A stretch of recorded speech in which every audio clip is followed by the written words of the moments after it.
Fundación Global Democracia y Desarrollo tiene el privilegio de constituirse el día de hoy en la entidad anfitriona de este fabuloso y revolucionador Festival de las Ideas sobre Pensamiento Político Dominicano.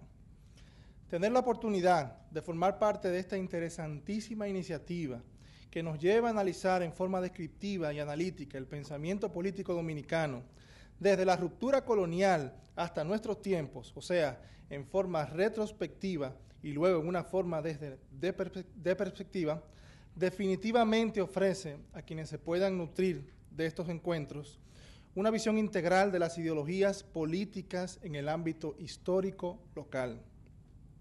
Es por eso que como director ejecutivo de esta entidad es para mí un honor dar la bienvenida a este grupo que nos acompaña el día de hoy para agotar el tema de la modernidad y posmodernidad del pensamiento dominicano contemporáneo. Me complace muchísimo ver a tantas personas jóvenes en la audiencia de hoy, ya que entendemos que es fundamental que sea la juventud, el público que se nutra de este tipo de iniciativas, que al final del día no hacen más que contribuir a crear en nuestra sociedad un ejercicio de la política acompañado de una buena base de contenido profundo y con perspectiva histórica. Muchas gracias y buenas tardes.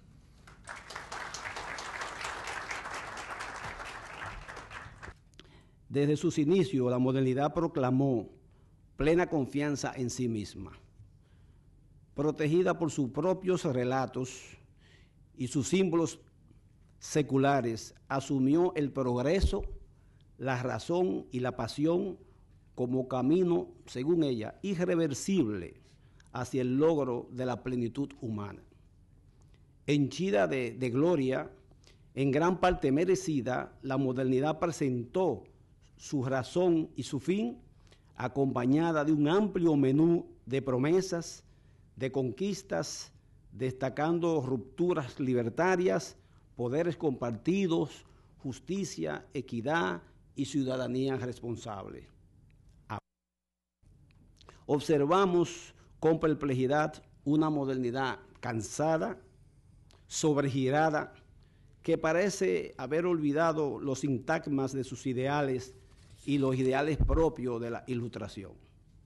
Nos luce que estamos ante el declive de la modernidad y ante los enunciados de una, comilla, posmodernidad fagocitante, que se mata a sí misma. Fagocitante ante el pasado que lo aniquila, ante el presente que no le importa y hacia el instante y el momento inmediato que es realmente su bandera de lucha. Y obviamente fagocitante frente a un futuro que no existe, frente a una utopía rota que tampoco le interesa y ante el mismo sentido de la historia, incluso ante el propio sujeto que otrora fuese la razón y el fin, como fue el siglo de la luz, el sujeto frágil y el hombre vacío. La gran cuestión de la filosofía actual es, a mi humilde entender, sobrevivir y responder a lo que parece esencial. Es decir, ¿con qué valor y sentido va a funcionar esta nueva civilización que nosotros estamos creando? Creemos que estamos ante un panel de expertos que desde diferentes ángulos arrojarán luz sobre estas cuestiones fundamentales del pensamiento contemporáneo. No creemos en la muerte total del sujeto, no creemos en la muerte de la historia, no creemos realmente en la conversión del hombre como una estructura en sí misma que responde a una existencia que se le impone a su propia naturaleza.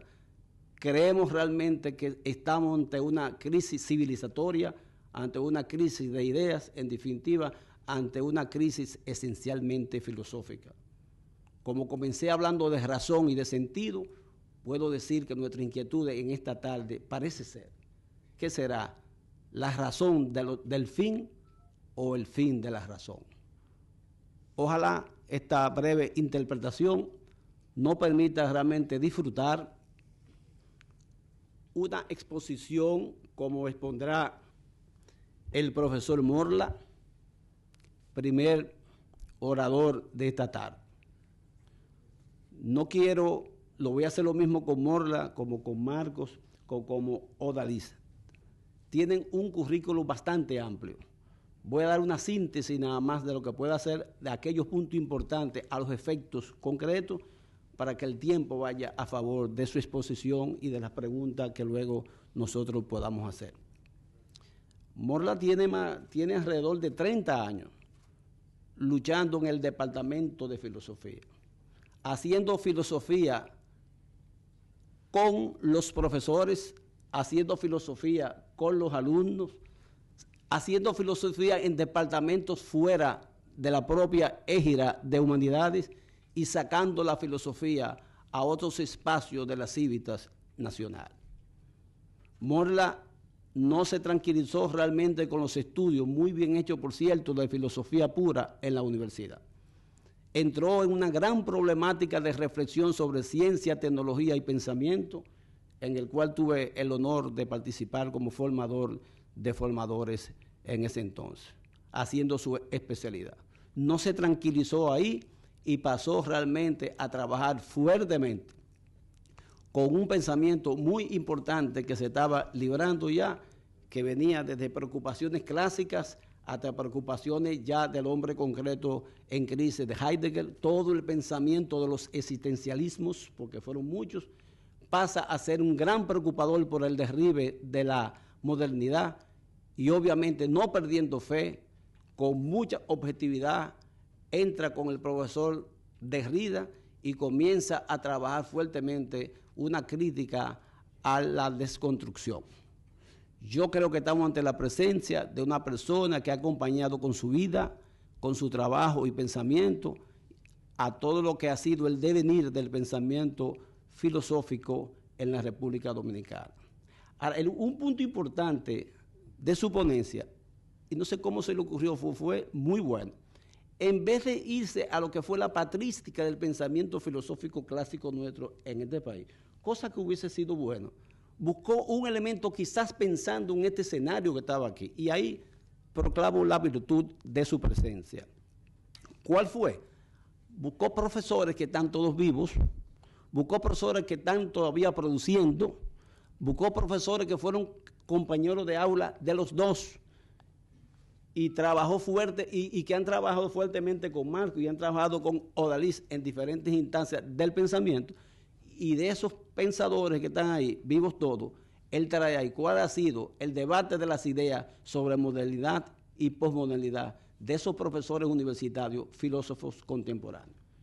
Voy a dejar en Morla realmente como filósofo atrevido, que ha jugado con dos filósofos más de la sospecha, que son estos dos filósofos que nos acompañan acá, que un pensamiento iconoclástico positivo, pero con luces propias, y han tratado realmente de ser unos buenos, si se quiere, observadores, participantes de este proceso filosófico contemporáneo de entre la modernidad cansada y el peregrinaje de la posmodernidad. Dejo a Morla con su brillante exposición. He titulado mi ponencia Presencia de lo moderno y lo posmoderno en algunos pensadores dominicanos contemporáneos. Lo hice así para no dispersarme y me concentré en la experiencia de la Escuela de Filosofía de la UAS. Eso podría ser más útil para todos que comenzar a divagar buscando muchos pensadores para aparentar una erudición que al final iba a servir de muy poco. Antes de entrar en especificaciones, se impone desde la más elemental rigurosidad reflexional en torno al mundo moderno y en torno a la lógica cultural de la posmodernidad. En este sentido, cuando hablamos de modernidad y de la posmodernidad, ¿qué se quiere significar con ello? La sociedad moderna, aquella que brotó directamente de las condiciones sociales e históricas engendradas al interior de la sociedad feudal, se caracteriza por un profundo dinamismo en todos los aspectos, por un significativo proceso de secularización, por un vertiginoso movimiento de racionalización de la vida social, por el ideal emancipatorio, por la defensa del progreso como sentido ascendente de la historia y por el desarrollo de la ciencia y de la técnica.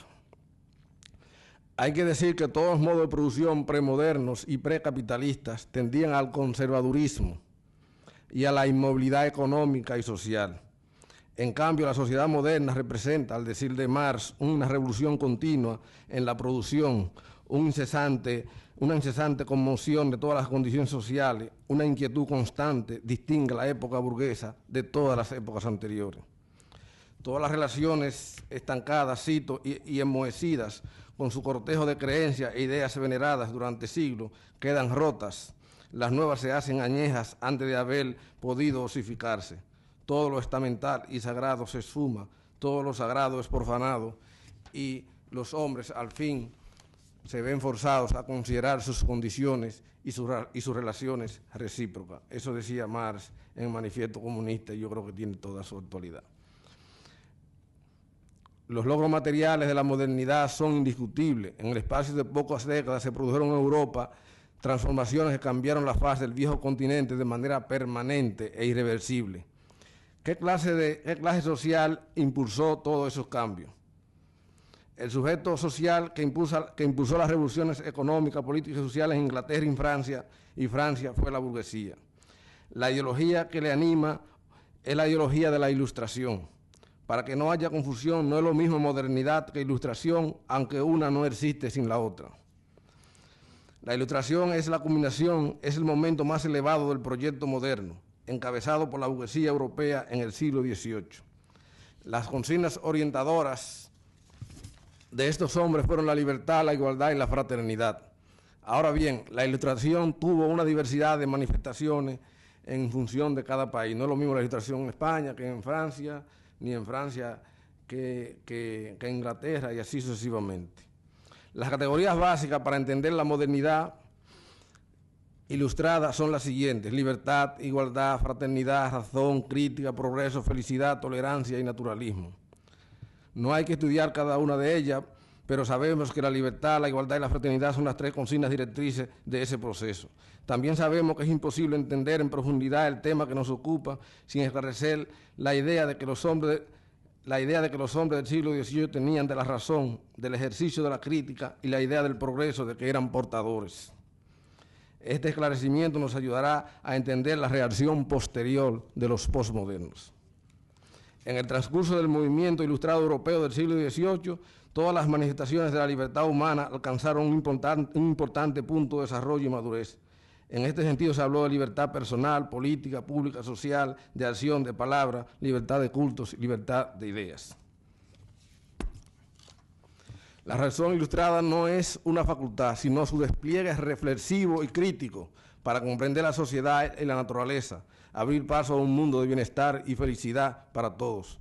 A la capacidad de juzgar de un modo libre, sin ayuda de nadie, siguiendo la lógica del pensamiento, se le llama razón. Kant proclamó que la razón es libre por naturaleza, no acepta órdenes de nadie que le impongan tomar por cierta tal o cual cosa. Con esta tesis queda marcada la distancia con respecto a los poderes fácticos, el Estado, los gobiernos y las iglesias. En el siglo XVIII se hizo un esfuerzo extraordinario por situar la razón como elemento ordenador y directivo de la vida humana. El gran impulso lo había dado Descartes en el siglo anterior con su discurso del método publicado en 1637, donde plantea la tesis esencial de su filosofía: pienso, luego existo. Más de un autor ha escrito que desde que se escribió este principio se colocó a la razón en los altares de la divinidad. Razón y crítica constituyen dos caras de la misma moneda. La razón se realiza como crítica y la crítica se hace realidad por medio de la razón. La crítica es un aspecto consustancial a la racionalidad moderna. Descartes, verdadero padre de la modernidad filosófica, da a la crítica una dimensión teórica hasta entonces inédita, como sabe cualquier principiante. La Ilustración llevó esta crítica teórica a aspectos más conflictivos y próximos a la vida cotidiana. Voy brincando. La idea de progreso es otra de las ideas claves y vitales de la modernidad ilustrada. ¿Qué se entiende cuando hablamos de progreso? Que la sociedad, el ser humano, marchan hacia un mejoramiento permanente y continuo. El concepto de progreso es una idea clave porque es el contexto en que viven y actúan otras ideas brillantes brillantes desarrolladas por los... Es el contexto en que viven y actúan otras ideas desarrolladas por los ilustrados. Gracias a la idea de progreso, las ideas de libertad, igualdad y soberanía popular dejaron de ser anhelos para convertirse en objetivos que los hombres querían lograr aquí en la tierra. Es más, estos objetivos acabaron apareciendo como necesarios e históricamente inevitables. Turgot, Condorcet, Saint-Simon, Comte, Hegel, Marx y Spencer, entre muchos otros, mostraron que toda la historia podía ser interpretada como un lento, gradual ascenso necesario e ininterrumpido del hombre hacia ese fin del progreso. Pienso de manos de lo mejor de la Ilustración que hay que volver a la sociedad, a aquella conciencia en la cual el hombre en su humanidad se convierte en la finalidad de las acciones. El fin del hombre es el hombre mismo, y ni la humanidad como un todo, ni parte de ella, ni la persona en su singularidad jamás deberían ser usadas como medio. La modernidad ilustrada participó de esta perspectiva, pero luego el individualismo y el afán de desmedido de riqueza lanzaron al hombre por otros rumbos. Entonces, si pensamos en un proyecto para el futuro, buscando nuevos caminos, propongo un modelo de sociedad en la cual haya una armonía entre la persona y la sociedad, entre el género humano, sus especies, hombre, mujer, y sus individuos. Lo anterior evitaría que las personas en la humanidad de su singularidad solo piensen en sus apetencias individuales o que terminen aplastados por los sistemas abstractos y complejos de la propia modernidad. Todos, pensaba Kant, estamos en el deber de cultivar la humanidad que habita en cada uno de nosotros. Y esta expresión no se agota en la individualidad del yo, sino que con la fuerza de su sabiduría es capaz de irrigar la sociedad, replanteando los niveles de convivencia y de cultura dialógica existentes en nuestros tiempos. No es que Kant se haya inventado el hombre, como pensaba Foucault, que de por sí es una construcción histórica, sino que con sus convicciones antropológicas le construyó un nicho de dignidad y grandeza que hicieron de él el centro de la vida social. Los postmodernos han planteado la muerte de los valores, de eso que acabo de mencionar, es decir, aquel conjunto de supuestos metafísicos que sirvieron de fundamento a la modernidad occidental. En este sentido, conceptos como libertad, igualdad y fraternidad, que constituyen claves orientadoras del programa ilustrado y emancipatorio encabezado por la Revolución Francesa de 1789, pretendidamente ya no tienen significado alguno. Continuando con sus ideas, proclamaron la muerte de la utopía, del progreso y el fin de la historia. Esta tesis, a mi entender, delatan o revelan el programa que las multinacionales habían diseñado para nuestros países. El debate modernidad y posmodernidad comienza su curso en la década del 80 y llega hasta nuestros días. ¿Cuál fue el ambiente de ese debate? La conciencia generalizada del acotamiento de la razón, tanto por su incapacidad para abrir nuevas vías de progreso humano, como por su debilidad teórica para otear lo que se avecinaba. Así, en política, asistimos al final del estado de bienestar y a la vuelta a posiciones conservadoras de economía monetarista.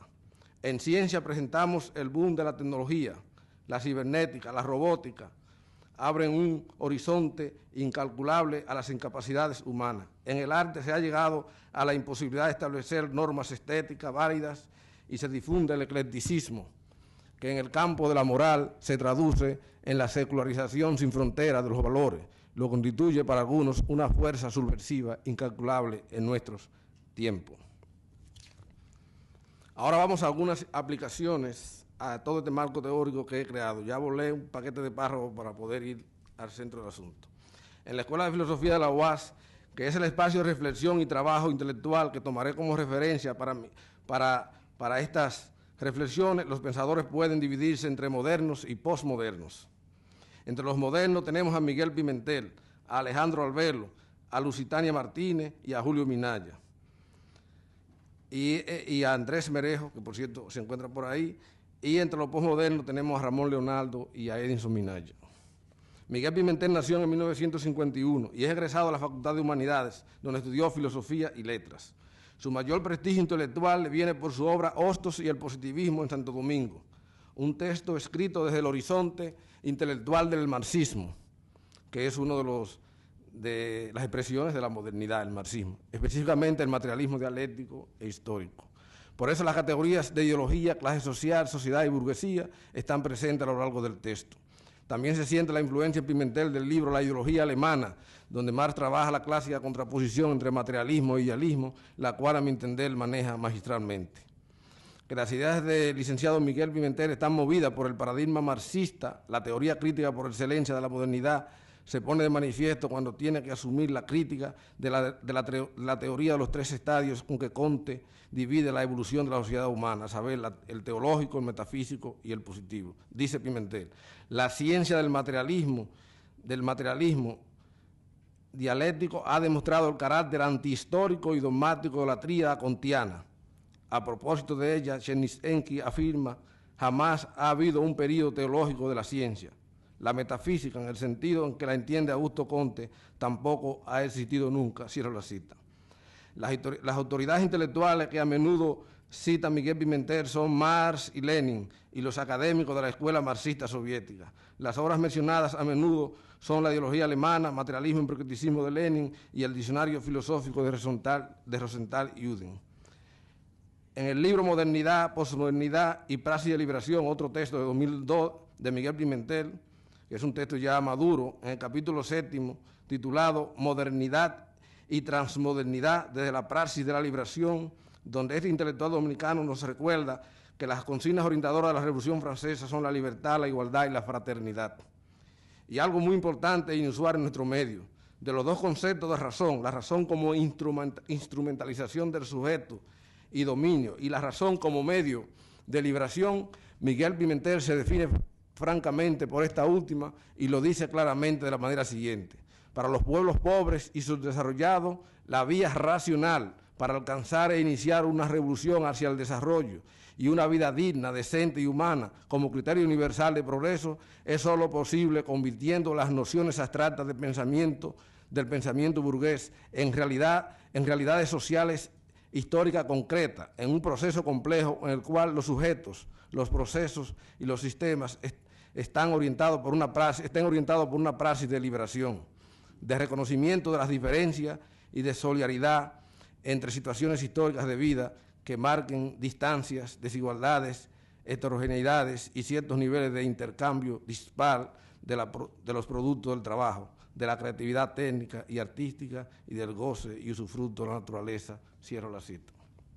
Miguel Pimentel se revela ante la conciencia de la nación como un intelectual crítico frente a la realidad social en que vive y crítico frente a las posturas filosóficas que en nombre de un cambio de época hunden a la humanidad en la desesperanza y en la desorientación social y política. Dice, para lo posmoderno prevalece la identidad y no la actividad de los otros, el nihilismo o los antivalores de los países capitalistas hegemónicos y no los nuevos valores de la humanidad sufriente, de los pueblos de la periferia, cuya necesidad histórica de sobrevivir los obliga a la liberación y no a la libertad abstracta, a la diferencia y no a la identidad, a la solidaridad con el diario vivir y no a la confusa y falta de sentido de la existencia humana. Cierro la cita. Por su lado, la profesora Lusitania Martínez, una de las figuras fundamentales de la Escuela de Filosofía de la UAS y probablemente la teórica más depurada del feminismo dominicano, marxista, existencialista, discípula de Marx y Sartre, la cual se revela ante la conciencia reflexiva como una pensadora moderna. Sin embargo, es una pensadora que emplea categorías propias del discurso ilustrado para acometer el estudio de una problemática que, como el discurso del género, se desplazó en nuestro tiempo hacia la posmodernidad. Lusitania, quien fuera 2 veces directora de la Escuela de Filosofía de la UAS, se mueve creadoramente en la dialéctica modernidad-posmodernidad, considerando factible la defensa de la racionalidad y del feminismo ilustrado, aunque abierto, de la posmodernidad, en tanto que la emergencia de la racionalidad instrumental no la caracteriza como un todo, sino siguiendo a Habermas, a través de un diálogo efectivamente consensuado entre los participantes del mundo en sus distintas esferas, y en particular siguiendo a Simone de Beauvoir a través del cambio cultural de las diferencias de roles. La académica Lusitania Martínez aclara que solo comparte en parte la crítica de la posmodernidad a la modernidad, pero condena la falta de compromiso político y social de los partidarios de la posmodernidad. Alejandro Arbelo, egresado de la Escuela de Filosofía de la UAS, es uno de los más sólidos representantes del quehacer filosófico en la República Dominicana. Su condición de pensador moderno se puede ver en uno de los textos suyos más leídos, La filosofía del silencio. En esta obra reclama un espacio para la razón, para la subjetividad, para la palabra, para el diálogo y para la libertad. Salto. Julio Minaya, filósofo y pensador dominicano, es director de la Escuela de Filosofía y actualmente presidente de la Asociación Dominicana de Filósofos. Según confiesa Minaya, en un esfuerzo por esclarecer las problemáticas anteriormente mencionadas, ha habido una tensión entre lo premoderno, lo moderno y lo posmoderno, lo cual ha llevado a moverse en ambos paradigmas. Es como son un grupo de pensadores que están como en tránsito. El pensador Minaya acude a categorías ilustradas como libertad, igualdad y fraternidad para penetrar en el pensamiento y la obra de Pedro Francisco Boneau. Confiesa compartir con Boneau, cito, su desvelo por los valores modernos, pero también su consecuente crítica al ideal de progreso enarbolada por el liberalismo político de su época. También su enjuiciamiento de la fe ciega encarnada por la corriente positivista respecto de la ciencia y la técnica como medio para procurar el bienestar y la felicidad del género humano. Andrés Merejo, que yo sé que no quiere quedarse, académico de la Escuela de Filosofía de la UAS, que vivió profundamente la tensión entre la ausencia y la presencia con relación al terruño, a la patria. Es el único de nosotros, los profesores de la Escuela de Filosofía, que emigró por efecto de la década doblemente perdida del 80 y luego retornó con un pensamiento propio, expresión profunda de su andar y su vivencia, de sus raíces y su desarraigo. Sus obras principales, La vida americana en el siglo XXI, Cuento en Nueva York, Conversaciones en el lago y Narraciones filosóficas, no hacen más que retratarlo en cuerpo y alma.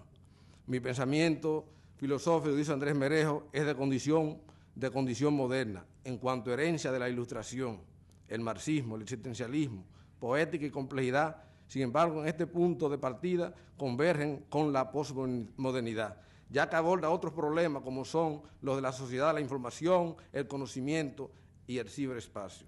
Andrés Merejo, una de nuestras más importantes promesas intelectuales, es un crítico de las relaciones de poder que se han derivado de la sociedad del conocimiento y del ciberespacio.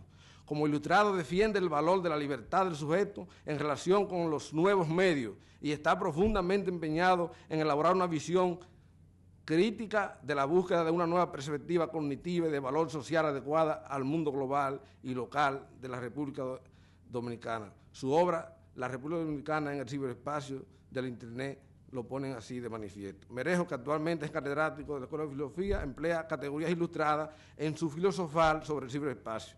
De ahí que el momento intelectual que vive, según su confesión, es un permanente girar de lo moderno a lo posmoderno, de mi condición de migrante, de la diáspora, entre tradición y ruptura, continuidad y discontinuidad, lo virtual y lo real. Quiero por último referirme a Edinson Minaya, que no es una figura ya de tránsito. Edinson Minaya no es una figura de tránsito, sino que ya hace mucho tiempo está instalada en el ámbito de la posmodernidad. Es una joven promesa de la Escuela de Filosofía, cuya obra fundamental, Filosofía y Sentido, lo representa ante la comunidad intelectual de la República en lo que tiene de presente y futuro. No es un pensador en tránsito como Merejo y Julio Minaya, pues hace mucho tiempo que está instalado en el paradigma posmoderno y lo ha hecho con mucha dignidad y mucho valor, y creo que está haciendo un verdadero aporte. Dice él, mis preocupaciones filosóficas se mueven en el horizonte de la problemática de la posmodernidad. En ellas intento desarrollar una ontología de la actualidad o filosofía del presente que hable propiamente de nuestra condición de existencia, con el interés de esclarecer e interpretar en qué punto de la historia nos encontramos, cuáles fuerzas nos gobiernan y en qué consiste nuestro abanico de posibilidades.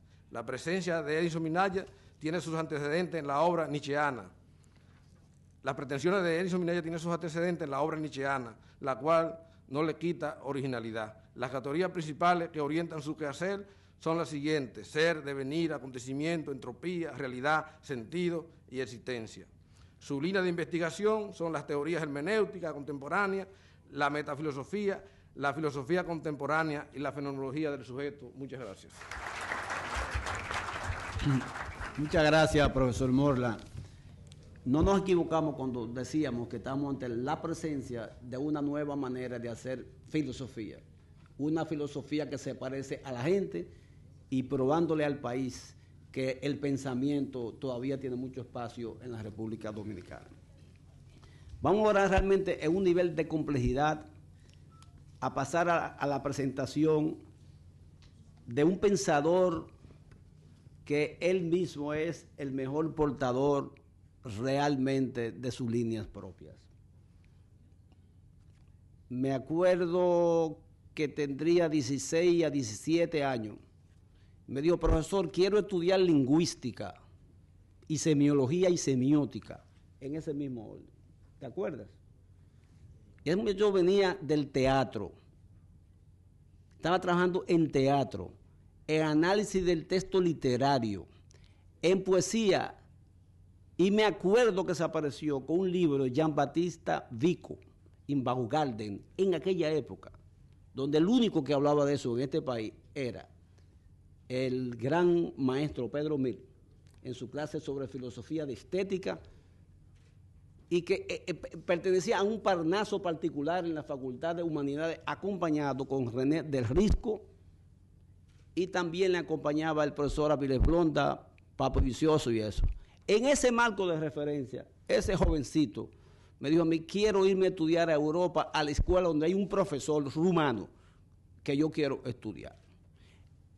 He aquí al joven profesional maduro, una persona sorpresa en sí mismo, positivamente agresivo con su pensamiento, responsable con su planteamiento y que ha hecho camino realmente al andar.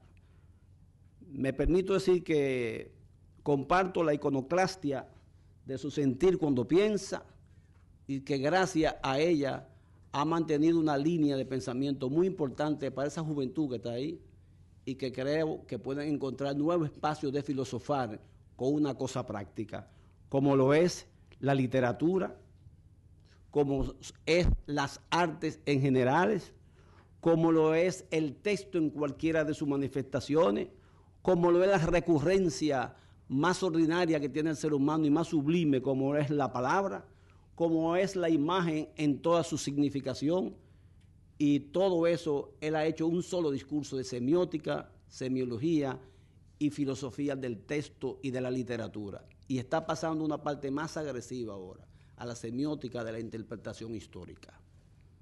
Yo creo que él se presenta por sí mismo, tiene una serie de obras que no quiero quitarle los minutos que quiero darle luego, pero hay una obra de él que quiero citar entre más de 16 títulos que veo aquí, entre obras muy complejas, entre trabajo muy bien hecho y concatenado. Yo me refiero, profesor, a su obra La ideología rota. Creo que como discípulo suyo ahora, estoy aprendiendo con usted. Usted se ha metido en un proyecto suficientemente ambicioso y bueno, que me gustaría que la vida, como así va a ser, le dé todo el espacio para que usted se convierta realmente en un maestro de la semiótica dominicana. He planteado un tema muy importante para nosotros, para la contemporaneidad, que tiene que ver con el nacimiento de los signos epocales, o sea, la historia como texto y escritura. Hasta ahora la historia nos ha narrado, ha querido narrarnos de una manera, con sus imágenes escogidas. Los historiadores han querido hacer de nosotros muchas cosas. Ahí están los documentos reunidos de don Emilio Rodríguez de Morici, donde allí hablan coroneles, generales, patriotas, trinitarios, traidores. Todo el mundo habla a través de esa documentación. Ahora, hay un obstáculo con respecto al entendimiento de la historia. Se cree que la historia es, de hecho, una propiedad de los historiadores, y eso es falso. La historia es una propiedad del pueblo, de las comunidades.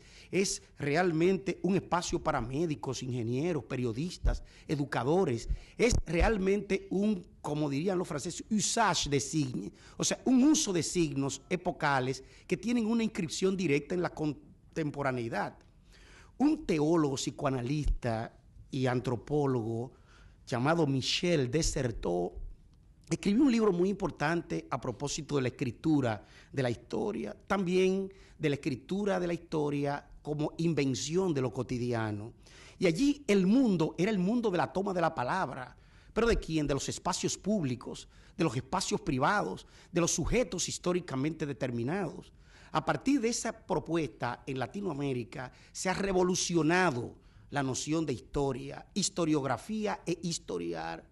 No podemos hacer de nuestra historia una historia economicista, social, sino una historia también de mentalidades.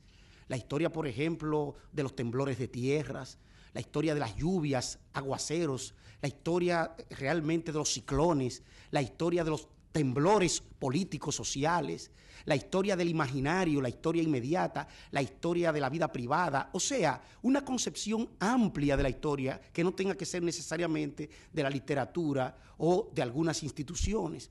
Últimamente se ha dado cabida a una historia llamada institucional. No se educa a partir de la historia institucional. La historia educativa, la pedagogía política, dentro del marco de una cultura depredadora, de una cultura realmente postmoderna, ha sido un objeto de estudio de muchos investigadores, estudiosos y pensadores latinoamericanos y caribeños. Pero realmente existe una pedagogía de la historia, que es una pedagogía de los usos sociales, que no son académicos nada más, sino que realmente son usos que impulsan una nueva democracia del pensamiento y una nueva dimensión de la historia humana, social, artística, literaria, etcétera. Entonces, hay algunas pautas de interpretación y comprensión que, siguiendo a Roger Chartier, un historiador francés que ya se ha anclado incluso en América Latina, en un libro muy importante titulado El mundo como representación, se ha hecho una perspectiva de cuáles son los controles narrativos de la política, la economía, la historia, el marco institucional, el marco jurídico, político, las diferentes jurisdicciones de saber que una sociedad construye, pero que también realmente nosotros usamos para reconocer lo que se llama una política o una micropolítica de la interpretación. En ese sentido, nuestras pautas de interpretación y comprensión siguen el título que hemos planteado, que es el nacimiento de los signos epocales, la historia como texto y escritura. Lo que hasta el momento actual se ha denominado modernidad y posmodernidad en los estudios históricos y culturales de nuestros días es una práctica de mundos sociales y una vertiente del pensamiento y la producción intelectual que ha particularizado y sugerido a la vez una búsqueda, una conquista, una vertiente de la imaginación científica, filosófica, estética y económica, surgente en la libertad de creación que desde la crisis del Renacimiento europeo sostiene una cosmovisión de movimiento, interpretación y tejido axiológico, fundado en la mirada al otro, del otro o desde el otro. La conjunción que hace de lo moderno y lo posmoderno estructuras, funciones, coyunturas y perspectivas de pensamiento justifica también el orden objetivo y subjetivo de la representación.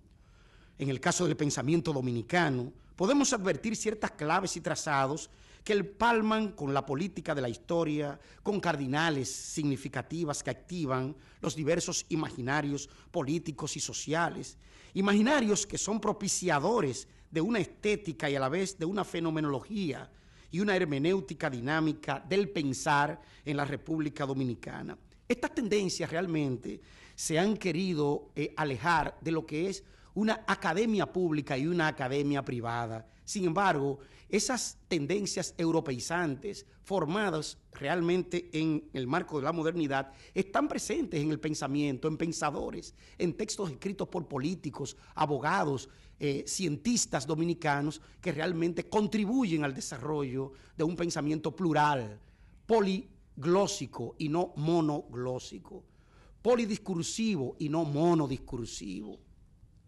El vocabulario de transgresiones, hibridismos, surgimientos artísticos, culturales y sobre todo de espacios académicos reales y contingentes, anuncia, presagia y a la vez pronuncia las diversas problemáticas propias de la socialidad y la policulturalidad postmoderna. Desde la lectura de los textos, coyunturas, voces críticas e ideologías de representación, lenguaje, impresión de mundos y réplicas sociopolíticas, observamos los obstáculos cardinales, campos y vertientes motivadoras de este trabajo, a fin de analizar el nacimiento de los signos y discursos epocales del siglo XIX, pero sobre todo las vertientes, líneas del movimiento histórico-social que se reconoce en la interpretación de contextos y marcos estructurales propios de una mentalidad de bordes y centros socioculturales materializados por economías llamadas difusas, cuerpos diferenciales de imágenes y formas activas del pensamiento denominado hasta hoy dominicano. Sin esperar respuestas ni soluciones al respecto, cabe destacar los diversos puntos de historicidad de una productividad intelectual que, si bien es cierto que ha influido en todo el marco superestructural e ideológico de la República Dominicana, también va perdiendo niveles de significación e inclusión o creatividad en el país, siendo en muchos casos interpretados en el marco de una visión salvífica, redentora y moralizadora. Si el pensamiento liberal y conservador del siglo XIX y comienzos del XX fijó sus puntos claves aprovechándose de una esperanza marcada por la independencia, el mapa de este pensamiento crea la réplica, el movimiento fragmentario de la historia dominicana y sobre todo la pérdida de su geografía ética, política y económica. Todo este remolino de discursos debilitados en la historia y la contrahistoria permite advertir un fenómeno que hasta hoy vemos en su contradicción y por lo mismo en su opacidad referencial en el marco de lo propiamente político, filosófico, literario y sociocultural. Las indefiniciones epistémicas y deontológicas del pensamiento moderno y tardomoderno dominicano conducen a una postidentidad, o sea, a un espacio de la postidentidad y a un proceso de fragmentación del espacio crítico en cuya caracterización encontramos el síndrome de Sísifo, esto es, como vertiente sociofilosófica, el síndrome del eterno comenzar, del eterno empezar, del comenzar siempre, lo que es parte de lo que llamamos la tragedia histórica del pensamiento dominicano. Un análisis de variantes históricas y culturales podría contribuir a la comprensión dialéctica de algunas formas críticas y filosóficas fundadas en la alteridad y la réplica en algunos casos y en la tradicionalidad de los usos epocales en otros casos. La historia y la política, entendidas como espaciamientos del fragmento y la totalidad, conforman sus relatos y metarrelatos en la línea de mundos textualizados y socializados, dialogados por nosotros, dialogados por cardinales de interpretación y comprensión, etc. Los diferentes archivos que conforman la socialidad y el individualismo como estructura mental e ideológica en la República Dominicana de nuestros días, conectan con la mentalidad política y cultural de mediados y finales del siglo XIX. Todo el pensamiento y la búsqueda filosófica del siglo XX en el país se fragmenta, se condensa, vive de la desautorización de su práctica, pero a la vez del reciclaje político, ideológico y documental.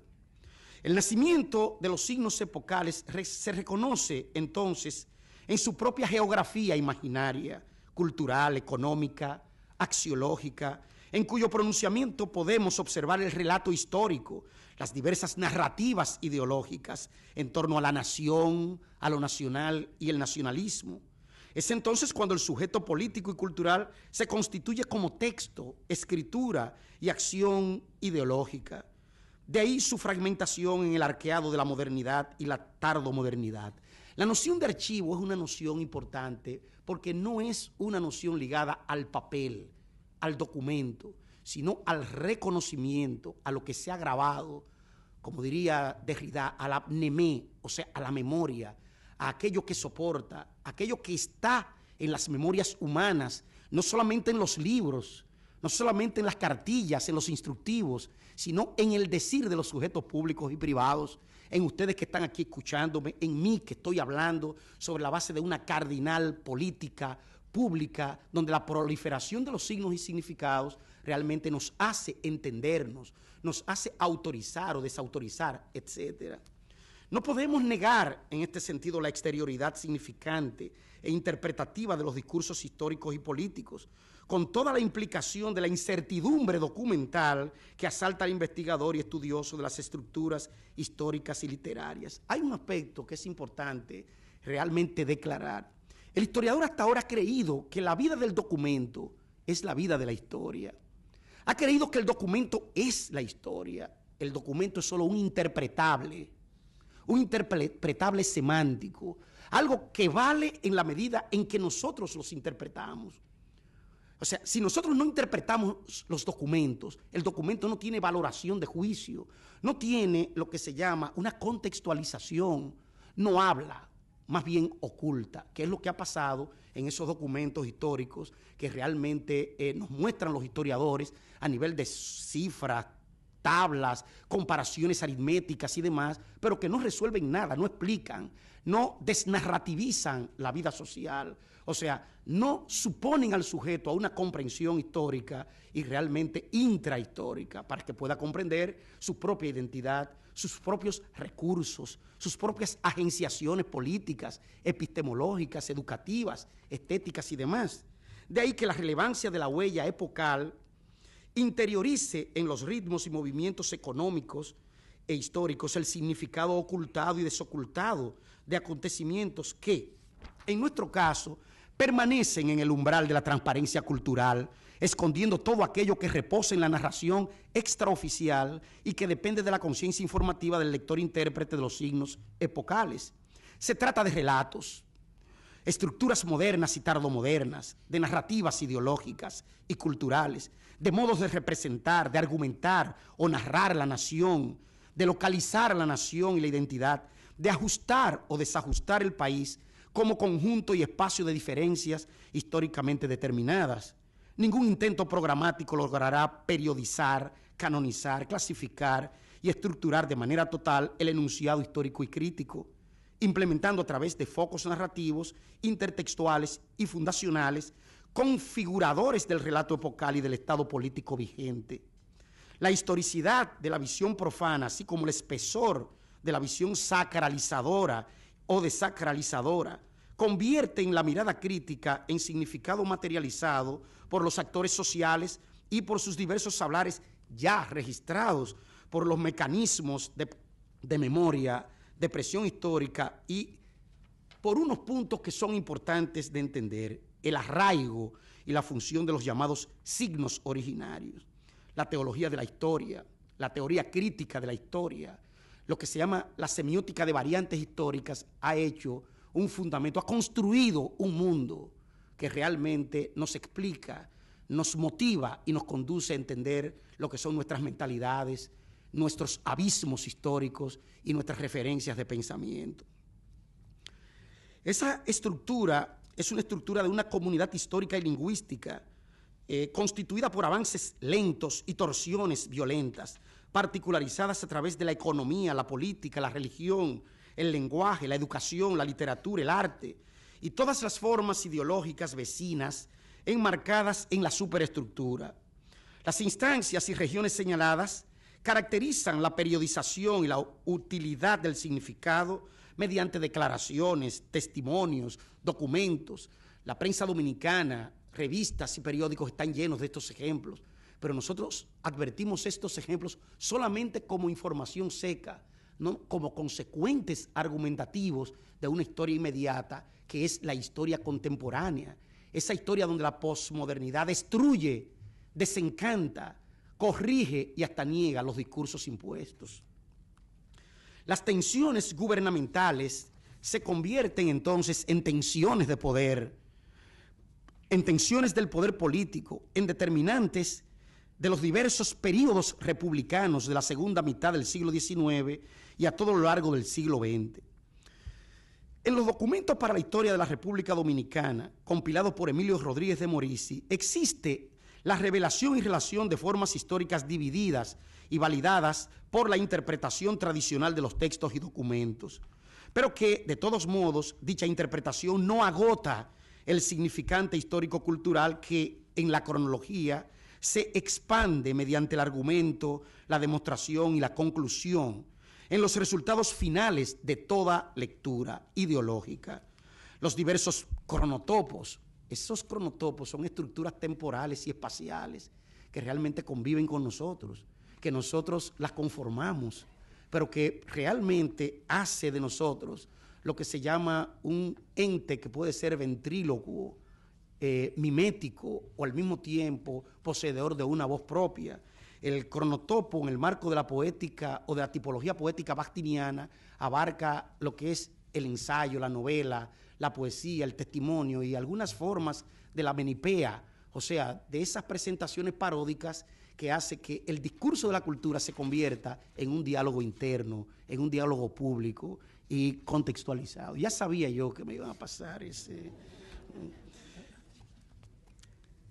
Veamos, pues, los efectos retóricos y estratégicos de la siguiente manifestación histórica. Cito un documento que pone de Maurice a propósito de lo que se llama el ánimo de independencia y de libertad de nuestro pueblo. Cito: la atención decente y el respeto que se deben la opinión de todos los hombres y al de las naciones civilizadas exige que cuando un pueblo que ha sido unido a otro quisiere reasumir sus derechos, reivindicarlos y disolver sus lazos políticos, declare con franqueza y buena fe las causas que le mueven a su separación, para que no se crea que en la ambición o el espíritu de novedad que puedan moverle.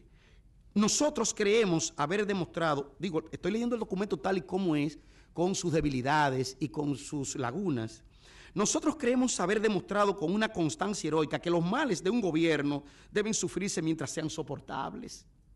Más bien que hacerse justicia aboliendo las formas, pero cuando una larga serie de injusticias, violaciones y vejámenes continuando al mismo fin, denotan el designio de reducirlo todo al despotismo y a la más absoluta tiranía, toca los sagrados derechos de los pueblos y a su deber sacudir el yugo de semejante gobierno y proveer nuevas garantías, asegurando su estabilidad y prosperidad futura. Porque reunidos los hombres en sociedad con el solo fin de conspirar a su conservación, que es la luz suprema, recibieron de la naturaleza el derecho de proponer y solicitar los medios para conseguirle, y por la misma razón tales principios los autorizan para precaverse de cuanto pueda privarles de ese derecho, luego que la sociedad se encuentra amenazada. Señores, un texto de la segunda mitad del siglo XIX, y parecería que el mismo conserva su actualidad en el marco de la República Dominicana, del Caribe y de Latinoamérica. Realmente se trata del nacimiento epocal de signos y discursos que realmente hablan, dialogan con la sociedad. Esta declaratoria, al tiempo que se produce como argumento histórico, formaliza un discurso proyecto para la constitución de un nuevo Estado moderno, que más tarde será negociado, como veremos, en otros documentos de la época.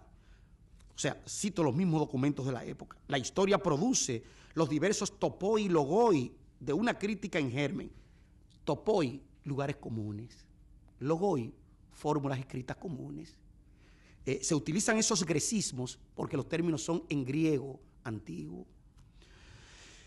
Y además de un juicio que se consolida en el argumento separatista definido por los representantes de una democracia del pensamiento, una visión de los signos políticos y culturales se articula en dicho documento como acción ideológica y dramatización de un relato articulado sobre la idea de cultura, sociedad. Las voces que hablan en el documento son las voces de una intelectualidad comprometida con la idea de un Estado dominicano independiente y soberano, pero como veremos, distante de transformaciones modernas y de un marco sólido e independiente. Escribir la historia, en nuestro caso, significa escribir el trauma histórico. Hay un teórico llamado Dominique Lacapra que en su libro Escribir el trauma, escribir la historia, plantea que toda voz histórica es una voz sacrificial, pero que obedece a un sistema de pensamiento y a un Estado que es negado o denegado de derecho. Ese trauma histórico, ese trauma de la historia, ese describir la historia como un trauma del sujeto viviente, es lo que ha dado lugar a ese nacimiento de los signos epocales, a esa escritura o estructura de la historia y a ese texto que habla como escritura y como sujeto de la historia. Como me imagino que ya se me terminó el tiempo, quiero realmente sugerir un modo de lectura a este honorable público para que pueda entender sus propios discursos a la luz de una teoría de la lectura orientada en base a una pedagogía de la historia y más que todo en una aceptabilidad de la interpretación de la historia dominicana contemporánea. Muchas gracias. Y vamos a continuar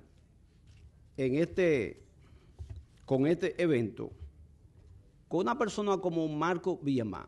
Es un teólogo que nace, y que me perdone si hago un juicio a priorístico de él, realmente en un ámbito de la secularización de la cultura y de un intento de reivindicar, si así se puede decir, un punto de vista humano sobre un pensamiento transhumano, el pensamiento de Pierre Teilhard de Chardin, el valor divino de lo humano. Creo que un gran maestro que trata de conciliar, en este caso, una filosofía que no es aristotélica en el sentido de Ancilla Theologica, es decir, una esclava de la teología. Él sabe bastante bien que hay un problema de la filosofía que fue proclamada única y exclusivamente sin libertad, que no fuera servir de sustrato realmente a un metarrelato teológico, que estaba más allá de la razón. Marco, desde que lo conocemos, nunca cayó realmente en esa interpretación ni de la filosofía ni de la teología. Yo no sé cómo se ha hecho, en que ha creado un mundo de competencia ahí. Creo que debe pertenecer un poco a lo que Havery Cox le llamó, en este caso, la ciudad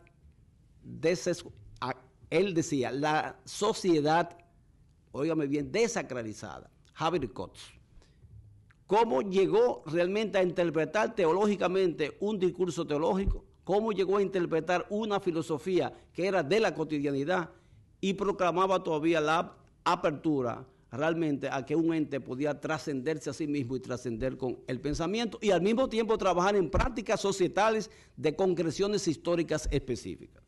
Que lo acredita desde ser un dedicado estudioso de la filosofía, un dedicado estudioso de la teología, y al mismo tiempo un hombre de una práctica social comunitaria, un hombre que se inserta realmente en una política de defensa barrial, de defensa comunitaria, pasa luego y entra realmente a una filosofía política, y dentro de la filosofía política es uno de los actores principales de una reforma del Estado.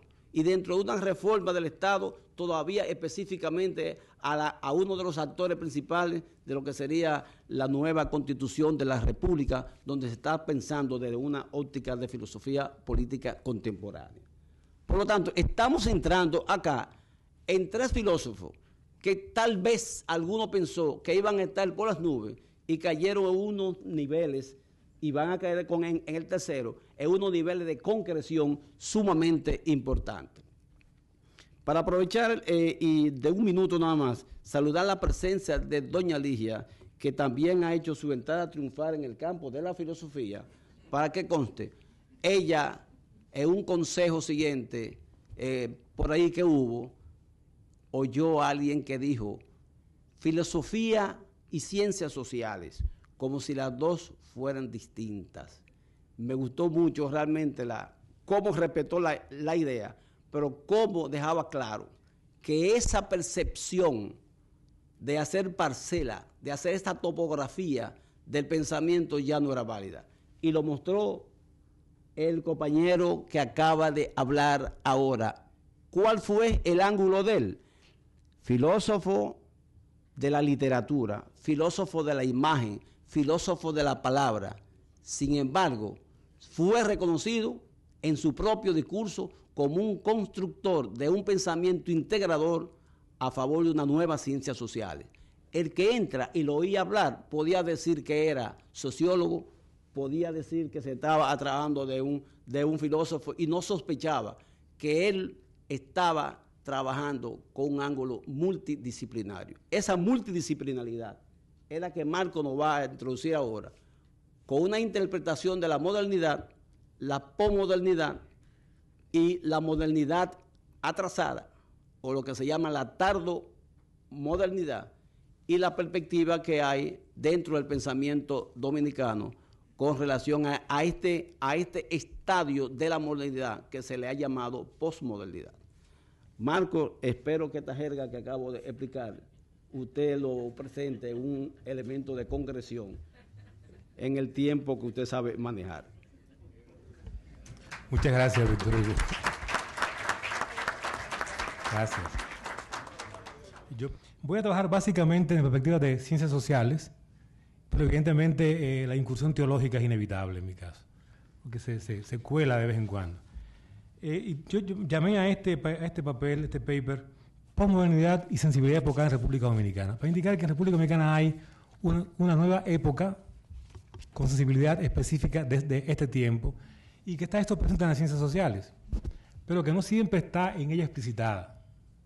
Cuando uno ve a los autores sociólogos, antropólogos, Lozano, Dore, historiadores como Mukien San, uno no siempre encuentra el par conceptual modernidad-posmodernidad, pero sí encuentra la problemática que está a la base de ellos. Entonces importa ver justamente cómo está presente esa cantidad de factores y de elementos que están en esta discusión de modernidad y posmodernidad. Para poder presentar esto es que he escrito este texto, que voy a ir trabajando sin leer, sino como tomando ideas. La posmodernidad.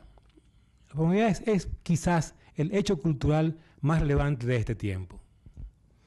De ahí su importancia para entender lo que pasa en la sociedad contemporánea. Para dar cuenta de este hecho cultural nuevo, se usan muchos conceptos. Postindustrial, postideológica la sociedad, postdemocrática, postpolítica, postliberal, tardomoderna, postmoderna. Todas están indicando justamente que hay una situación nueva que ya no es moderna, sino que es post. Pero cuando decimos que es post, quiere decir que aún no tenemos claro qué significa. Definimos siempre en base a lo anterior. Post, lo anterior. Quiere decir, no tenemos aún con claridad qué es lo que viene más adelante. Pero el esfuerzo es poder dar cuenta de esta problemática nueva que se presenta, y estos conceptos, como la posmodernidad, se orientan justamente en esa dirección. Usted puede encontrar otros conceptos más, como de lo aquí he planteado, pero tiene como intención justamente esa orientación. La posmodernidad es básicamente una actitud de desconfianza con respecto a la modernidad y sus productos. Un hecho cultural de desconfianza con respecto a lo que hasta ahora hemos vivido como oferta de sociedad, la modernidad, y lo que ella ha producido. Y por consiguiente, es una percepción de que esta modernidad y sus propuestas son ilusorias, contradictorias y por consiguiente necesitadas de superación. La modernidad es vista como una propuesta que hace promesas y que las incumple. Y en esa visión de promesas incumplidas se asienta una sensación de desconfianza con respecto a esa promesa que ella ha planteado. Así las cosas, cuando hablamos de posmodernidad, hablamos de dos elementos básicos: el hecho cultural y la teoría sobre ese hecho. Usted puede ver en la práctica, veremos a continuación, que hay rasgos posmodernos en República Dominicana, aunque no siempre hay un discurso que lo perciba y lo explique de esa manera. Si esto es verdad, entonces, para poder entender qué es lo posmoderno, hay que entender qué es la modernidad. Rápidamente voy a plantear algunos rasgos sobre ella, para después llegar a la parte de sensibilidad epocal. La modernidad es una gran propuesta de civilización y de emancipación del mundo en el mundo occidental. Según Kant, es el arribo de la humanidad a su mayoría de edad. Porque tenía, en ese momento, cuando llega a ese momento, tiene capacidad de usar la razón con autonomía. Evidentemente en contra de un pensar religioso que dominaba y que obligaba a aceptar las cosas por dogma de fe. La modernidad, dice Kant, es el arribo de la humanidad a su mayoría de edad, por cuanto la razón nos da capacidad de pensar y actuar autónomamente. Y el conocimiento, producto de la razón, nos orienta en esa actuación. La ciencia y la tecnología serán, evidentemente, las expresiones mayores de esta razón y de este conocimiento, y van a ser vistas ellas dos como instrumentos de liberación. Vía la liberación de la razón que produce ciencia y tecnología, el ser humano se va a liberar en la historia concreta que toca vivir. Y la política, entonces, será considerada como la mediación específica de la acción humana en la sociedad para con la ciencia y la tecnología, arribar a ideales de emancipación. El liberalismo y socialismo después van a ser expresiones de este movimiento histórico. Entonces, la propuesta moderna es una propuesta emancipatoria con base en la ciencia, la tecnología y a su vez con ello con base en la razón, con una razón crítica y con capacidad de autonomía. Es justamente con respecto a estas promesas de emancipación y a esta oferta de mediación, es con respecto a ello con lo que hoy hay un desencanto y una desconfianza. Visto que aparentemente para algunos esa modernidad ha incumplido con esas promesas y sus mediaciones han conducido a otro punto, a otro puerto que el prometido. ¿Cómo se critica entonces a esta modernidad y a su razón? Hay dos críticas básicas a la razón moderna. La primera es que ella, por la vía de la razón instrumental, estaría llegando a construir el saber, el conocimiento como dominación. La Escuela de Frankfurt, como ustedes conocen bien, trabajó ampliamente esta concepción y explicó que ciertamente la ciencia y la tecnología, la razón instrumental que ofertó liberación, acabó domesticando a los seres humanos y la naturaleza. Y cómo entonces esa razón instrumental acaba, en el caso de las ciencias sociales, proponiendo mecanismos de control y domesticación en vez de mecanismos de liberación y de emancipación. La Escuela de Frankfurt pone en evidencia este mecanismo del funcionamiento de la ciencia. Si se quiere, se puede llegar aún más atrás y se puede ver cómo a la base de esto hay una pretensión de cuantificación de la realidad que va a declarar que solo lo que es medible es real, lo que significa un acotamiento de la realidad inaceptable hoy por hoy. Crítica número 2. Además de la crítica epistemológica al saber como dominación, en tiempos más recientes, hay además otra crítica muy seria a esta pretensión de la razón. Y es que la razón moderna, no solo por razones de ella, sino por razones de la realidad, no puede dar cuenta de la realidad completamente, que es la cuestión de la crítica ontológica al saber moderno, que tiene que ver con la teoría de la complejidad, que pone en evidencia que lo real es mucho más complejo que lo puramente cuantificable y que por consiguiente la razón, al pretender cuantificarlo todo y verlo todo como lo empírico, termina limitando, matando, empobreciendo lo real. Fruto de estas críticas tenemos entonces tres consecuencias. Una visión de la prepotencia de la razón, aquella que pretendió ser la diosa razón y preponderantemente plantear que todo lo podía controlar y explicar. Segundo, la reducción instrumental de la razón. Y tercero, el recorte de la realidad al mundo de lo empírico. Sin embargo, hay también que admitir que además de estos elementos que pudieran ser considerados como rasgos críticos negativos, hay también un aporte importante de la modernidad en otros sentidos, que tienen que ver con el aporte a la autonomía y a la capacidad crítica, como una reivindicación del ser humano con derecho a pensar con cabeza propia y a someter a crítica todo lo que se coloca en su frente. Descartes, como ya se planteó, es padre de esta concepción.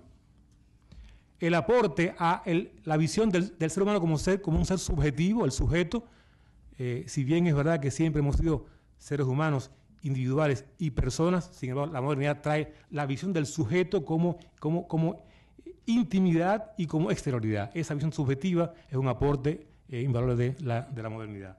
Pero además, la dignidad humana como un dato fundamental de seres humanos que somos únicos e irrepetibles y por consiguiente reconocibles y respetables.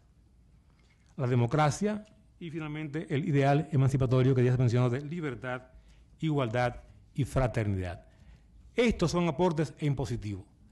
Vistas estas dos contraposiciones, el aspecto crítico de la modernidad, sin embargo, su aporte como tal a el mundo occidental e incluso más allá de Occidente, ¿cuál balance tenemos respecto de esta crítica y este aporte? ¿Cómo es que modernidad y posmodernidad expresan un cierto balance?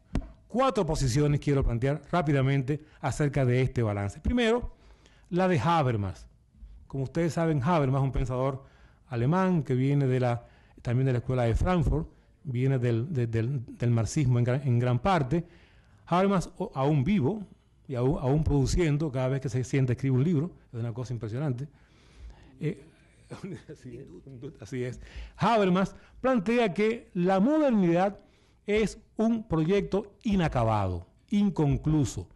Y por consiguiente, para Habermas, más que posmodernidad, como propuesta contra la modernidad, lo que hace falta es completar el proyecto moderno. Y coloca Habermas entonces en su defensa el hecho de que en la modernidad habrían dos corrientes, dos líneas fuertes contradictorias en sí mismas. La primera, que es una razón de domesticación, una razón de dominación, y la otra, que es una razón libertaria. Y reivindica entonces Habermas que esta razón libertaria es la que hay que avanzar, es la que hay que profundizar, porque es ella la que ha sido dominada a su vez por la razón instrumental. Y por consiguiente llama entonces Habermas a un esfuerzo por completar el proyecto de la modernidad por la vía de la razón libertaria para ayudar a realizar de verdad el ideal emancipatorio. Este es Habermas. Segundo, los posmodernos, sobre todo aquí me refiero acá a Lyotard y Battimo, francés e italiano, que plantean que la modernidad es un proyecto agotado y que conduce inevitablemente a la dictadura y que conduce por necesidad a la metafísica y que por consiguiente hace falta negarlo, rechazarlo y en contra de él plantear una propuesta posmoderna, con la desgracia de que no sabemos bien de qué se trata. Porque la posmodernidad, a mi juicio, al criticar la modernidad y criticar sus fundamentos, se hace conservadora al no ofertar alternativas. Sin embargo, es la propuesta que hacen estos pensadores. Debo decir que Battimo, a mí me es muy simpático. Battimo es católico, igual que yo, es filósofo y teólogo, y además es homosexual.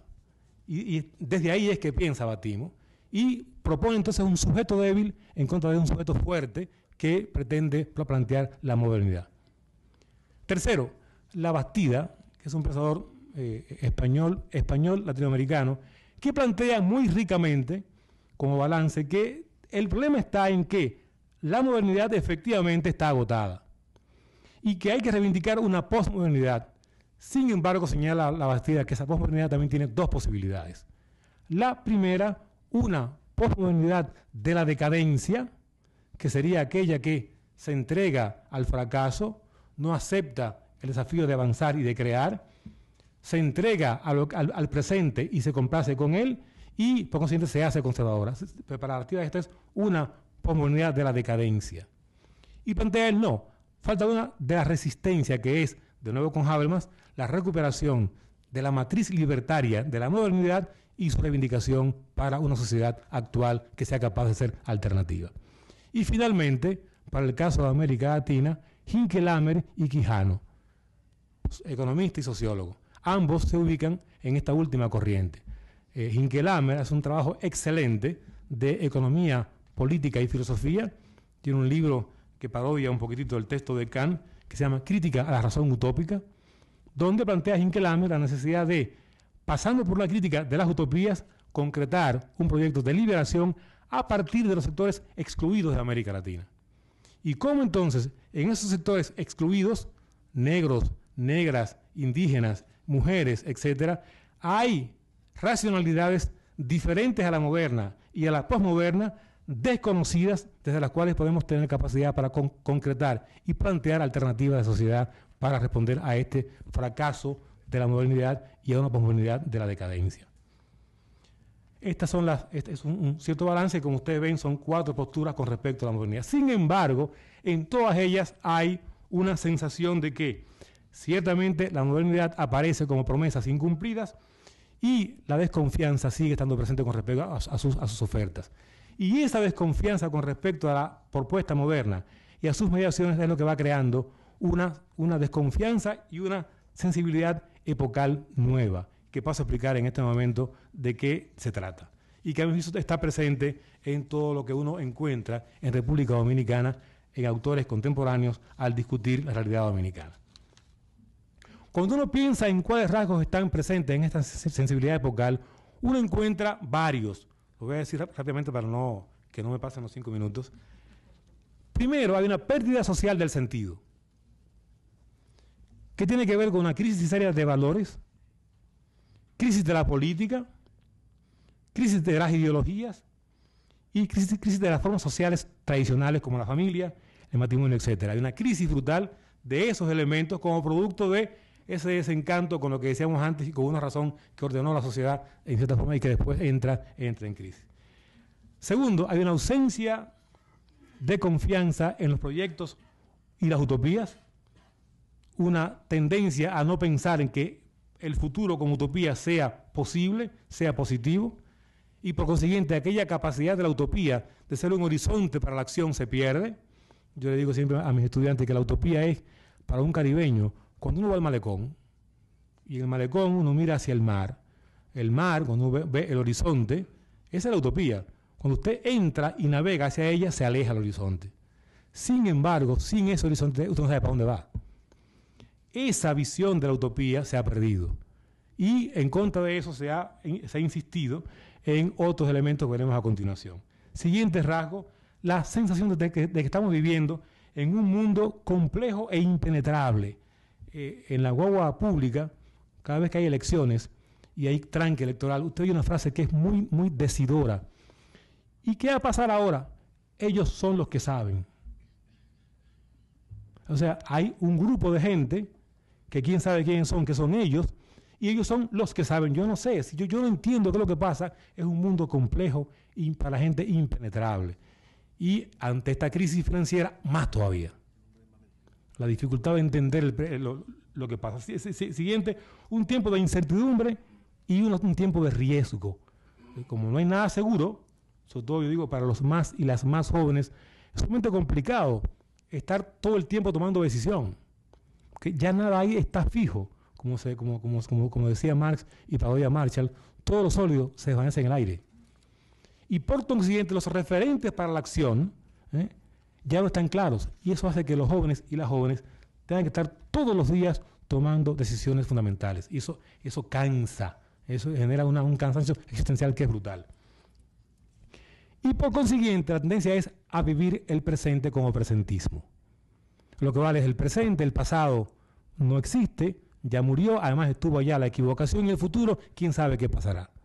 El presente es lo que vale. Excúsenme la incursión teológica ahora, pero como eso es así, entonces, ¿qué hay que hacer en ese presente? Pasarla bien. Pasarla bien. Que es el hedonismo, que como diría Pablo de Tarso, comer y beber, que mañana moriremos. Esa percepción es la que se asienta en este imaginario social. Y ese hedonismo, entonces, se une con un cierto cinismo social que hace de la pobreza y la desigualdad fenómenos naturales. Y que, por tanto, aquella ilusión utópica de liberación y cambio social, muertos, aquella ilusión de que la posibilidad de hacer cosas nuevas muerta, entonces solo afirma que cada quien debe rascarse con sus propias uñas. Entonces, hedonismo más cinismo social. Unido a eso, tendencias al individualismo y al consumismo, no a la individuación, que es un producto de la sociedad moderna positivo, sino al individualismo como tendencia a hacernos personas que pensamos nada más en nuestros propios intereses. Yo digo teológicamente que es el conflicto entre el prójimo y el ti mismo. Ese conflicto se resuelve a favor del ti mismo. Y cuando hacemos eso caemos en el individualismo. No te di los 5 para darte el final. Voy casi ya. El consumismo como un rasgo terrible. Hay un texto de Tomás Julián, viejo, pero que yo conocí hace poco, que se llama El consumo me consume. Que es una explicación, un libro pequeñito, una explicación brillante de cómo la sociedad contemporánea conforma su identidad, la del sujeto, a través del consumo, y cómo eso genera entonces una dificultad seria para proyectos colectivos. 3 elementos más nada más.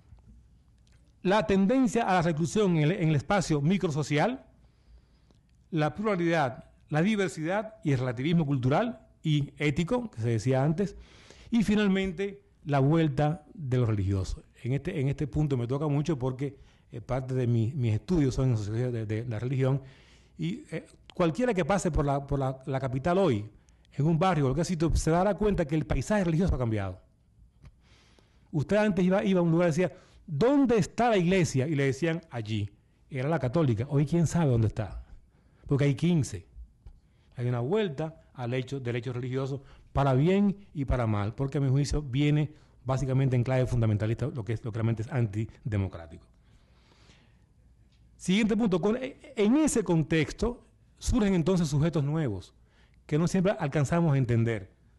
Feministas, ecologistas, ecuménicos, indígenas, pobladores urbanos, sujetos nuevos que ya el partido no logra expresar y que quiere él estar presente él como tal, reivindicando sus proyectos o por lo menos sus reivindicaciones básicas, sociales y culturales. Siendo así entonces, cuando uno va al caso dominicano, uno encuentra presente estos elementos. Uno encuentra que tanto en el discurso cotidiano que está en la prensa de los compañeros científicos sociales, como en sus libros, por ejemplo, el profesor Jiménez, Claudio Jiménez, que trabaja sobre los valores, Miriam Díaz, que acaba de escribir un texto sobre la crisis dominicana, o David Álvarez, que trabaja sobre todo la parte filosófico-social, o Dore Cabral, cuando trabaja el tema de la ética y la política, o Lozano, cuando trabaja el tema político. Uno encuentra esos temas allí presentes básicamente expresados. Sin embargo, no siempre está planteado el par conceptual modernidad-posmodernidad. Y yo quiero decir que, a mi juicio, esta ausencia puede tener consecuencias negativas. Yo no creo que este par conceptual sea omnipotente, yo creo que no. Usted puede buscar otras formas de pensar. Sin embargo, si usted usa este par conceptual, usted puede ubicar estos problemas que yo he dicho como parte de una crisis de civilización. Y por consiguiente, usted puede orientar la acción de manera mucho más inteligente y mucho más eficiente. Y si usted no ubica estos elementos en ese par conceptual, tiende a pensar que República Dominicana es el único país del mundo que tiene esos problemas. Y por tanto, no logra entender esta situación en perspectiva de largo plazo y por consiguiente de enfrentamiento también de largo plazo. Y corre el peligro permanente de descubrir todos los días el Mar Caribe. Muchas gracias.